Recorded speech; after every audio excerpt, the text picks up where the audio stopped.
भारत माता की அடிக்கடி திமுக அதிமுக மீட்டிங் நிறைய போடுறாங்க இப்போலாம். ஆனா அந்த மீட்டிங்ல பாத்தீங்கன்னா அந்த கடைசியா ஒரு பேச்சாளர், அது உதயநிதி ஸ்டாலின் இருந்தாலும் சரி, எடப்பாடி பழனிசாமி இருந்தாலும் சரி, மு.க. ஸ்டாலின் இருந்தாலும் சரி, கடைசியா பேச வரும்பொழுது காலி சேரை பார்த்துதான் பேசக்கூடிய சூழ்நிலை அவங்க இருந்தது. ஆனா பிஜேபிக்கு கூடுற கூட்டம் உண்மையான தொண்டர்கள் பொதுமக்களோட கூட்டம் என்பதை இந்த கூட்டம் இன்னைக்கு நிரூபிச்சிட்டு இருக்கோம். மணி 9 மணி ஆக போகுது. 7:30 மணிக்கு உள்ள வரும்போது எத்தனை நபர்கள் இருக்காங்களோ அதே நபர்கள் இப்ப வரைக்கும் அந்த இடத்துல அமர்ந்திருக்காங்கன்னா இது ஒரு உண்மையான கொள்கை ரீதியான அடிப்படையான கூட்டமே தவிர காசுக்காகவோ குவார்டருக்காகவோ கூடாத கூட்டம் பிஜேபி கூட்டம் இப்ப எதிர்பார்த்துக் கொண்டிருக்கும். இந்த செங்கல்பட்டு வடக்கு மாவட்டத்தில் பட்ஜெட் விளக்க பொதுக்கூட்டம், அது மட்டும் இல்லாம மரியாதைக்குரிய திரு சிங்கை ரகுராமன் அவர்கள் மாவட்ட தலைவராக பொறுப்பேற்று நடைபெறக்கூடிய முதல் பொதுக்கூட்டத்துக்கு வருகை தந்திருக்கக்கூடிய தாமரை சொந்தங்கள் அனைவருக்கும் என் முதற்கண் வணக்கத்தை தெரிவித்துக் கொண்டு, இந்திய நாடு மட்டும் இல்லாம இன்னைக்கு வெளிநாடுகள் முழுவதிலுமே உலக அரசியலை புரட்டி போட்டுக் கொண்டு இன்னைக்கு நம்ம நாட்டுக்கு உலக அரங்கில் மரியாதை தேடி கொடுத்திருக்கக்கூடிய நமது தன்மான தலைவர் திரு நரேந்திர மோடி அவர்கள் தலைமையில் அமைந்துள்ள 11வது பட்ஜெட் இந்த பட்ஜெட். இந்த 11 பட்ஜெட்டுக்கும் 2 ஒற்றுமை இருக்கு. முதல் ஒற்றுமை, ஒவ்வொரு பட்ஜெட்டுமே நம்ம நாட்டோட வளர்ச்சி, அதாவது இன்க்ளூசிவ் growth, காஷ்மீர் முதற்கொண்டு தமிழ்நாடு முதல் அனைத்து மாநிலங்களும் வளர வேண்டும் என்பதற்காக நிறுவப்பட்ட ஒரு அழகான அம்சமான பட்ஜெட் 11 ஆண்டு காலமாக நரேந்திர மோடி கொடுத்துக் கொண்டிருக்க. இது முதல் ஒற்றுமை. இரண்டாவது ஒற்றுமை என்னன்னா, 11 ஆண்டு காலமாக திமுக காங்கிரசும் பட்ஜெட்ல உப்பு சப்பில்ல சொல்லி ஒரே உப்பு சப்பில்லாத பொய்ய மாற்றி மாற்றி சொல்றாங்க என்பது இரண்டாவது ஒற்றுமை. இந்த 2 விஷயங்கள் தான் 11 பட்ஜெட்டை மாற்றி மாற்றி நடைபெற்றுக் கொண்டிருக்கு. இன்னைக்கு சில குடும்பங்கள் பாத்தீங்கன்னா மிக செல்வந்தர்களாக சிறப்பான முறையில எந்த கவலையும் இல்லாம, செல்வந்தர் என்பது பாத்தீங்கன்னா எவ்வளவு பணம் வச்சிருக்காங்கன்னு இல்ல, நிம்மதியா எந்த வீடெல்லாம் சும்மா இருக்கிறாங்க, வீட்டுல வந்து கணவர் மனைவி குழந்தைகள் சந்தோஷமா வாழ்றாங்கன்னா அதுதான் உண்மையிலே செல்வந்தர் சொல்லக்கூடிய ஒரு ஸ்டேட்டஸ் இருக்கக்கூடிய ஒரு வீடு. அப்படிப்பட்ட வீட்டுல எல்லாம் இந்த பினான்ஸ், அதாவது இந்த வீட்டோட செலவு வரவு கணக்குகளை நிர்வகிப்பது பெண்கள் தாய்மார்களாக தான் இருப்பாங்க. வீட்டோட கொத்துசாலி பாத்தீங்கன்னா தாய்மார்கள் தான் இருக்கும், வரவு செலவு தாய்மார்கள் தான் இருக்கும். அப்படி ஒரு நாடு சிறந்த நாடாக இருந்து பட்ஜெட் நன்றாக போடப்பட்டு வளர்ச்சியின் பாதையில் செல்கிறது என்றால் அதற்கும் தேவை ஒரு பெண்மணி என்பதை உணர்ந்து, அதுவும் தமிழ்நாட்டை சேர்ந்த பெண்மணிக்கு இந்த நாட்டோட பட்ஜெட் ஒப்படைத்திருக்க நரேந்திர மோடி அவர்கள். அவங்க 8வது பட்ஜெட்டாக மிக சிறப்பான பட்ஜெட்டாக நமக்கு இந்த ஆண்டும் கொடுத்திருக்காங்க. ஆனா அந்த பட்ஜெட்டை பத்தி இங்க இருக்கக்கூடிய திமுக காரனுக்கு எதுவுமே தெரியாது. ஏன்னா திமுக காரனுக்கு பட்ஜெட்னா ஒரு சந்துக்குள்ள 35 கோடி ரூபாயில பட்ஜெட்ல ரோட போட்டுட்டு அதுல 25% கமிஷன் அடிச்சு தேஞ்ச கல்ல ரோஸ்ட் தோசையை போட்ட மாதிரி கொடுத்தாதான் பட்ஜெட்ல திமுக நினைச்சிட்டு இருக்காங்க. திமுக பட்ஜெட்டோட அர்த்தமே தெரியாது. நிறைய பேர் இருக்கீங்க, உங்களுக்கு வந்து ஒருவேளை எதிர் வீடு பக்கத்து வீட்டுல திமுக ஃப்ரெண்ட்ஸ் இருந்தாலோ சொந்தக்காரங்க இருந்தாலோ தயவு செய்து போன் எடுத்து ஆன் பண்ணிடுங்க. அவங்க கேட்டு தெரிஞ்சுட்டு, ஏன்னு கேட்டா நீங்க சோசியல் மீடியால திமுக காரங்கள லெஃப்ட் ரைட் மாற்றி இருக்கிறாங்க, பார்க்கவே பாவமா இருக்கு. பட்ஜெட்டோட அடிப்படையே தெரியாம பட்ஜெட் பேசிட்டு இருக்காங்க. இந்த பட்ஜெட்டோட சிறப்பான அம்சம் என்ன? 12 லட்சம் ரூபாய் வரை சம்பாதிப்பவர்களுக்கு டாக்ஸ் கிடையாது என்பதுதான் மிக சிறப்பான விஷயம். ஆனா இது வந்து யாருக்கு உதவி செய்யும் என்றால், உழைத்து சம்பாதித்து கஷ்டப்படக்கூடியவர்களுக்கு மட்டும்தான் இது பிரயோஜனப்படுமே தவிர ஓசியில அடுத்தவங்க வயிற்று அடிச்சு பிழைப்பு நடத்தக்கூடிய திமுக காரர்கள் இதை பத்தி புரிஞ்சுக்க வேண்டிய தேவையும் கிடையாது. புரியும் என்று நினைத்தால் நமக்கு தான் அது முட்டாட்டம். அதை பத்தி அவங்களால புரிஞ்சுக்க முடியாது. 200 ரூபாய் கூலின்னு சொல்லி எதுக்கு கூப்பிடுறாங்க? 200 ரூபாய் உப்பு எதுக்கு சொல்றாங்க திமுக? அடுத்தவங்க வயிற்றுல எடுத்து பிழைப்பு நடத்துறாங்க. அவங்களுக்கு இந்த 12 லட்சம் ரூபாய் எவ்வளவு கஷ்டப்பட்டு சம்பாதிச்சு அதை டாக்ஸ் கட்டினா எவ்வளவு சிரமம் இருக்கும் என்பதை அவங்களுக்கு புரிந்து கொள்ள முடியாது. ஆனா இன்னைக்கு நடுத்தர மக்கள், அதாவது மிடில் கிளாஸோட கஷ்டத்தை புரிந்து நரேந்திர மோடி அவர்கள் ஒரு அழகான பட்ஜெட்டை கொடுத்திருக்காங்க. இதற்கான விளக்கம் தெளிவாக கொடுத்து கொண்டே இருக்கிறார்கள். எத்தனையோ விஷயங்கள் பட்ஜெட்ல கொடுத்திருக்காங்க. இன்னும் சொல்ல போனால் தமிழ்நாட்டுக்கு நிதியாண்டுக்கு 52,000 கோடி ரூபாய் மத்திய அரசாங்கம் தமிழ்நாட்டுக்கு கொடுத்திருக்காங்க. நான் பத்தி திமுக வாய் திறந்து பேச மாட்டேன். 52,000 கோடி இங்க நீங்க இலவசமா அள்ளி கொடுக்குறீங்க. எப்படி கொடுக்குறீங்க? மத்திய அரசாங்கம் கொடுக்கக்கூடிய நிதியில இருந்து, அந்த ஃபண்ட்ல இருந்து தான் கொடுக்குறீங்க. தமிழ்நாட்டுக்கு என்ன வருமானம்? எந்த வருமானமும் கிடையாது. ஏன்னா எல்லா வருமானத்தையும் சுரண்டி உங்க குடும்பத்துக்காக எடுத்துட்டு போயிட்டு இருக்காங்க திமுக. மக்களை பத்தி எந்த விதமான கவலையும் கிடையாது. இன்னைக்கு பாத்தீங்கன்னா இன்னைக்கு தமிழ்நாடுங்கிற பேர் இல்லை அப்படின்னு சொல்லி ஒரு குற்றச்சாட்டை வைக்கிறார்கள். மத்திய அரசாங்க பட்ஜெட் என்ன சொல்லியிருக்காங்க? விவசாயிகளுக்கும் மீனவர்களுக்கும் 3 லட்சம் ரூபாய் வரைக்கும் இந்த வட்டி இல்லாத கடன் 5 லட்சம் ரூபாயாக உயர்த்தப்பட்டிருக்கு. இத தமிழ்நாடு விவசாயி வருவானா வரமாட்டாங்களா? இந்த எம்பிகள் பார்லிமெண்ட் செஷன்ல போயிட்டு தமிழ்நாட்டில் எத்தனை விவசாயி இருக்காங்க, எத்தனை பேருக்கு இதனால பிரயோஜனப்படப்பட்ட கேள்வி எழுப்பி இருந்தா நம்ம அவனை பாராட்டி இருக்கலாம். ஆனா அதை பத்தி யாரும் கேட்கவே இல்லையே. நீங்க என்ன சொல்லியிருக்காங்க பட்ஜெட்ல? அடுத்த 10 ஆண்டு காலத்துல உதான் திட்டம் மூலமாக இந்திய நாட்டுல 100 புதிய ஏர்போர்ட், நமக்கு மீனமாக ஏர்போர்ட் இருக்க மாதிரி இன்னும் 100 புதிய ஏர்போர்ட் வரப்போகுது. 39 எம்பி போறீங்கல்ல, எங்க மாவட்டத்துக்கு நீங்க ஏர்போர்ட் கொடுங்க அப்படின்னு கேட்டிருந்தா உங்களை மக்கள் பாராட்டி இருப்பாங்க. ஆனா உதயநிதி ஸ்டாலின் அவர்கள் மிக அழகான எம்பி சொல்லிய தமிழச்சி தங்கப்பாண்டி நேற்று பார்த்தீங்கன்னா ட்விட்டர்ல பதிவு போடுறாங்க. அவங்களுக்கு என்ன கவலை? பிசினஸ் கிளாஸ் சீட்ல அவங்கள பறக்க விடலையா? மக்களோட மக்களாக உட்கார வச்சுட்டாங்க. நான் ஒரு எம்பி, நான் எப்படி மக்களோட உட்கார முடியும்? எனக்கு அசிங்கம் இல்லையா அப்படிங்கிறாங்க. அதாவது அவங்களுக்கு ஓட்டு போட்ட மக்களோட பிளைட்ல பறந்து வந்தா அவங்களுக்கு அசிங்கமா? இதுக்கு உடனடியாக மத்திய அரசாங்கம் நடவடிக்கை எடுக்க வேண்டும் நரேந்திர மோடி கேட்கிறாங்க. உடனடி ஆக்ஷன் எடுங்க. நான் ஒரு திமுக எம்பி, எனக்கு பிசினஸ் கிளாஸ் சீட் இல்லையா? நான் சாதாரண மக்களோட போடுமா அப்படின்னு தான் கேட்கிறாங்க. தவிர சாதாரண மக்கள் எப்படி பிளைட் ஏறி பறக்க முடியும், அவங்க வாழ்வாதாரத்தை எப்படி உயர்த்த முடியுங்கிற கவலை கிடையாது. இதுதான் திமுக லட்சணம்.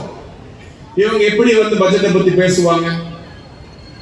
இன்னைக்கு பாத்தீங்கன்னா வந்தே பாரத் ரயில் மூலமாக தமிழகத்துல 10 நகரங்களுக்கு இன்னைக்கு 8 ட்ரெயின் விட்டுருக்காங்க. அது 19 சிட்டிக்கு போகுது. அதான் 19 மாவட்டம் வழியாக இந்த ரயில்கள் சென்று கொண்டிருக்கின்றன. நீங்க என்ன பண்ணிருக்கணும்? எம்பிங்கெல்லாம் போய் இல்ல எங்க மாவட்டத்துக்கு ட்ரெயின் வசதி பத்தல, அதிகமா ட்ரெயின் கொடுங்க, வந்தே பாரத் ட்ரெயினை விடுங்க, மக்கள் இதனால பிரயோஜனப்படுறாங்கன்னு சொல்லியிருந்தீங்கன்னா உங்களை மக்கள் பாராட்டி இருப்பாங்க. ஆனா உங்களுக்கு தெரிஞ்ச பட்ஜெட் எல்லாம் கல்குவாரி பட்ஜெட், கொல்கால் காசு அடிக்கலாம், மணல் எப்படி கொள்ள அடிக்கலாம், டாஸ்மாக தாண்டி எப்படி கலாச்சாரம் விற்கலாம், இது மட்டும் அவங்களுக்கு பட்ஜெட்டா தெரியுமே தவிர மக்களுக்கு உண்மையான வளர்ச்சி கொடுக்கக்கூடிய நரேந்திர மோடியோட பட்ஜெட்டை பற்றி தெரிய வாய்ப்பு கிடையாது. பொய்யா பேசுறீங்க. ஆனா அந்த பொய்கள் எல்லாம் மக்கள் கடந்து வர ஆரம்பித்து விட்டார்கள். அதுக்கு சாட்சியாக 2024 பாராளுமன்ற தேர்தலில் தமிழ்நாடு தேசிய ஜனநாயக கூட்டணி 18% வாக்குகள் பெற்றிருக்கிறார்கள். 10க்கு சி ஓட்டர் என்ற நிறுவனம் எடுத்த சர்வேல 2025 அதாவது நாளை தேர்தல் நடந்தாலும் கூட அதிமுக விட பிஜேபி அதிக வாக்குகள் பெறும் என்கின்ற உண்மையும் இன்னைக்கு வெளியே வந்தது. வளர்ச்சியின் பாதையில் இன்னைக்கு பிஜேபி தமிழ்நாட்டை எடுத்து செல்லும் என்கின்ற நம்பிக்கை மக்களுக்கு வர ஆரம்பிச்சிருச்சு. இன்னைக்கு திமுகவை தூக்கி எறிவதற்கு மக்கள் தேவையை கொண்டிருக்கிறார்கள். இன்னைக்கு வரக்கூடிய பட்ஜெட் எல்லாம் பாத்தீங்கன்னா இன்னைக்கு ஒரு முழுக்க இது வளர்ச்சிக்கான பாதையில தமிழ்நாட்டை எடுத்துட்டு செல்ல வேண்டும். வரி இல்லாத ஒரு பட்ஜெட் எடுத்துட்டு வந்திருக்காங்க. டாக்ஸ் கம்மி பண்றாங்க. நிறைய விஷயங்கள் சிம்பிளிஃபை, இன்னைக்கு நிறைய டெவலப்மெண்ட் குரோத்துக்கான பாதையில நம்மளை கொண்டு போறதுக்கான முயற்சி ஈடுபட்டு கொண்டிருக்கிறாங்க. இன்னும் அதே பழைய பஞ்சாங்கத்தையே பாடிக்கிட்டு இன்னும் அதே பஸ்ஸுக்கு இப்ப அண்ணன் பேசும்போது டாக்டர் பேசும்போது சொன்னார், விருதுநகர்ல டெக்ஸ்டைல் பார்க் பல ஆயிரம் கோடி ரூபாய் தமிழகத்துக்கு ஒதுக்கி கொடுத்திருந்தாங்க. ஆனா திமுக என்ன பண்றான்? அந்த பார்க் எங்க வருதோ அதுக்கு பக்கத்திலே செம்மண் அள்ளி அள்ளி அள்ளி அள்ளி பொல்யூஷன் உருவாக்கி அங்க நிலத்தை வாங்கி போட்டு அவனோட செல்வாக்கு உயர்த்த பாக்குறானே தவிர அவனுக்கு இந்த பார்க் வருதா வரலையா, எய்ம்ஸ் வருதா வரலையா பத்தின கவலையே கிடையாது. தமிழ்நாட்டு மக்கள் மீது எந்த விதமான அக்கறையும் இல்லாத ஒரு அரசாங்கம் இருக்கும் என்றால் அது திமுகவும் இந்த குடும்பம் மட்டும்தான் மறந்து விடக்கூடாது. நீ காலையில எல்லாம் குடும்ப டிவி ஆன் பண்ணா ஒரு இன்டர்வியூ தெரியாம டிவி காலை போட்டுட்டேன். அந்த இன்டர்வியூல பாத்தீங்கன்னா நம்ம முதல்வர் நல்ல பயங்கரமா ட்ரெஸ் பண்ணிட்டு வந்திருந்தாரு. ரஜினிகாந்த் மாதிரி நீ பயங்கர ட்ரெஸ்ஸிங்ல வந்திருந்தாரு. என்ன பேசுவாருன்னு உற்று நோக்கி பார்த்தா அவருக்கு ஒரு ஆசை வந்துருச்சு, என்னடா எல்லாரும் ஜெயலலிதாவை மட்டும் அம்மா அம்மான்னு கூப்பிடுறாங்க, நம்மளை மட்டும் மக்கள் அப்பான்னு கூப்பிட மாட்டாங்கன்னு ஆசை. என்னை எல்லாரும் அப்பா அப்பா என்று அழைக்கிறார்கள் என்று சொல்லி இன்னைக்கு அவரே அவருக்கு வந்து பட்டம் கொடுத்துட்டாங்க. இதை எல்லாரும் தயவு செஞ்சு நீங்க நோட் பண்ணி வச்சுக்கோங்க. பிப்ரவரி 15 2025 ஸ்டாலின் அவர்கள் தனக்குத்தானே அப்பா என்று பட்டம் கொடுத்து கூட எழுதி வச்சுக்கோங்க. ஏன்னு சொல்றேன்னா 10 வருஷம் கழிச்சு சொல்லுவாங்க மக்களால் அப்பா என்று பட்டம் கொடுக்கப்பட்ட ஸ்டாலின் சொல்லுவாங்க. நம்ம நோட் பண்ணி வச்சுக்கணும். நீங்க அவரே அவருக்கு அப்பான்னு பட்டம் சூட்டிக் கொண்ட நாள் பிப்ரவரி 15 2025. சரி, திடீர் அப்பாவுக்கு ஒரு சில கேள்விகள். இன்னைக்கு காலையில பேட்டி கொடுத்தாருல, இந்த திடீர் அப்பாவுக்கு இன்னைக்கு மயிலாடுதுறையில நேற்று தினம் 2 மாணவர்கள், கல்லூரி மாணவர்கள் கொடூரமாக கள்ளச்சாராய கும்பலால் வெட்டி கொல்லப்பட்டாங்க. இந்த திடீர் அப்பா அதை பத்தி ஏதாவது கவலை அதை பத்தி பேசினாரா? இந்த திடீர் அப்பாவுக்கு அண்ணா யூனிவர்சிட்டியில ஒரு பெண்மணி பாலியல் கொடுமை செய்யப்பட்டு கொடுமை அனுபவித்து அதை செய்தது திமுக சொல்லி இன்னைக்கு வரைக்கும் அதை பத்தி வாய் திறந்து பேசினாரா? திடீர் அப்பாவுக்கு அதை பத்தி கவலை இல்லை. புதுக்கோட்டை மாவட்டத்தில் இஸ்லாமிய சமுதாயத்தை சேர்ந்த ஜவஹர் அலி என்கின்றவர் மணல் குவாரி அழுவதை பற்றி புகார் அளித்த ஒரே காரணத்துக்காக லாரியை வச்சு ஏற்றி கொண்டாங்க. அந்த இஸ்லாமியரை பத்தி இந்த திடீர் அப்பாவுக்கு கவலை இருந்துச்சா? இல்ல. இன்னைக்கு தெரு கள்ளச்சாராயம் கஞ்சா வியாபாரம் தமிழ்நாடு முழுக்க இருக்கு, இரும்புக்காரன் கொண்டு அடக்குமே என்று சொன்னாங்க. அதை பத்தி என்னைக்காவது கவலைப்பட்டு இந்த திடீர் அப்பா வாழத்தோடு பேசுறத பாத்துறீங்களா? இல்ல. ஒவ்வொரு ஸ்கூல்லையும் பாலியல் கொடுமை, பெண் குழந்தைகளை தாண்டி இன்னைக்கு பசங்களுக்கு கூட பாலியல் கொடுமை. பள்ளி ஆசிரியர்களே, அதாவது பிரைவேட் ஸ்கூல் கவர்மெண்ட் ஸ்கூல் ஆசிரியர்களே செய்யக்கூடிய ஒரு கேவலமான சூழ்நிலை தமிழ்நாட்டில் ஏற்பட்டு. இது ஏன் நடக்குதுன்னா திமுக ஆட்சி மேல பயம் கிடையாது. தப்பு பண்ணா திமுக நம்மளை காப்பாற்றும், அவனுக்கு தேவையெல்லாம் திமுக மெம்பர்ஷிப் கார்டு, கார்ல திமுக கொடி, இத போட்டா என்ன தப்பு வேணா பண்ணலாம் அப்படிங்கிற தைரியம் வந்துருச்சு. திமுக போல தமிழகத்துக்கு ஒரு தீய சக்தி இதுக்கு முன்னாடி இருந்ததும் கிடையாது, நிச்சயமாக சொல்ற 2026 அப்புறம் இருக்க போவதும் கிடையாது. திமுக முழுக்க ஒட்டுமொத்தமாக சுருட்டி வீட்டுக்கு அனுப்பக்கூடிய வேலை நரேந்திர மோடி அவர்கள் தலைமையிலான இந்த பாஜக தமிழகத்தை நிச்சயம் செய்யும் என்கின்ற உறுதியோடு என்னால் முன்பாக பேச முடியும். இவ்வளவு ஒரு மோசமான ஆட்சி. இன்னைக்கு நல்ல திட்டங்கள் எவ்வளவோ கொண்டு வர பார்க்கிறாங்க, எல்லாத்தையும் தடுத்து நிறுத்தி இன்னைக்கு வரைக்கும் தமிழ்நாட்டில் புதிய கல்விக் கொள்கையை கொண்டு வர விடாம, மாணவர்களை படிக்க விடாம, முன்னேற விடாம, வளர்ச்சிக்கான திட்டங்கள் எந்த பகுதி வளர்ச்சிக்கான திட்டங்களை வர விடாம தடுத்து கொண்டு இருந்து இவங்க குடும்பத்தை மட்டும் முன்னிறுத்தி திரு உதயஸ்டாலின் சொல்றாரு கல்வியை மாநில பட்டியல் கொடுங்கிறார். மாநில பட்டியல் கொடுக்கலாம், நீங்க என்ன பண்ணுவீங்க? டிஎன்பிசி குரூப் 2 எக்ஸாம், அதாவது டெப்டி கலெக்டர், டிஎஸ்பி போன்ற பதவிகளுக்கு வரக்கூடிய நபர்களுக்கு எக்ஸாம் வைக்கிறாங்க. அதுல ஒரு கேள்வி, மு.க. ஸ்டாலின் அவர்களை மக்கள் தாய்மானவர் என்று அழைப்பதற்கான காரணம் என்னன்னு கேட்கிறாங்க. இத படிச்சு எழுதி என்ன பண்ண போறாங்க டெப்டி கலெக்டரா வந்து? இது ஒரு எக்ஸாமினேஷன், இது ஒரு கேள்வி. இவரை யார் தாயம்? இவங்க வந்து சொல்றாங்க, அதாவது டிஎன்பிஐடி சொல்றாங்க அவர் தாய்மானவர்ங்கிறாங்க, அவரே அப்பான்னு சொல்லிக்கிறாரு. இது கவர்மெண்டா என்ன நடத்துறாங்கன்னு யாருக்குமே தெரியல. இப்படிப்பட்ட சூழ்நிலை எதிர்கட்சிகள் எல்லாம் வந்து ஒரு பக்கம் பிரிஞ்சு கிடக்குறாங்க, ஆளுங்கட்சி அந்த தைரியத்தை இருக்காங்க. ஆனா உறுதியாக மக்களே தைரியமா இருங்க, மனதில் வைத்துக் கொள்ளுங்கள். வருகின்ற 2026 அசம்பிளி எலெக்ஷன்ல, மாநில தேர்தல்ல நிச்சயமாக பாரதிய ஜனதா கட்சியின் கீழ் அமைய போகின்ற ஒரு மாபெரும் கூட்டணி தமிழகத்தில் யாரும் எதிர்பார்க்காத ஒரு திருப்பத்தை, ஒரு தமிழகத்துக்கான ஒரு ஏற்றத்தை, திமுகவுக்கு மிகப்பெரிய ஏமாற்றத்தை கொடுத்து உறுதியாக ஆட்சியில் அமர்வதற்கான அனைத்து விஷயங்களும் முன்னெடுக்க போகிறோம் என்கின்ற நம்பிக்கை, என்கின்ற தைரியம் பிறந்திருக்கிறது. திரு அண்ணாமலை அவர்கள் தொடர்ச்சியாக கடினமான சூழ்நிலை, எல்லா கடினமான சூழ்நிலையிலும் திரும்ப எவ்வளவு போராட்டங்கள், ஆர்ப்பாட்டங்கள் நீங்க முன்னெடுத்து வைக்கிறார்கள். நீங்க ஊடகங்கள் வந்து பிஜேபிக்கு சாதகமாக இல்லை. நீங்க இப்ப பேசும்போது சொன்னாங்கல்ல, இந்த வேடன் பத்திரிகை, பிரதமர் அவர்கள் உலகில் உள்ள எந்த நாட்டுக்கு போனாலும் புரோட்டோகாலை பிரேக் பண்ணி, இமானுவேல் மேக்ரோன்ல நீங்க பிரான்ஸ் பிரசிடென்ட் எல்லாம் இந்த புரோட்டோகால் சொல்லுவாங்க, அதை பிரேக் பண்ணி ஏர்போர்ட்டுக்கு வந்து நம்ம பிரதமர் வழி அனுப்பி வைக்கிறாங்க.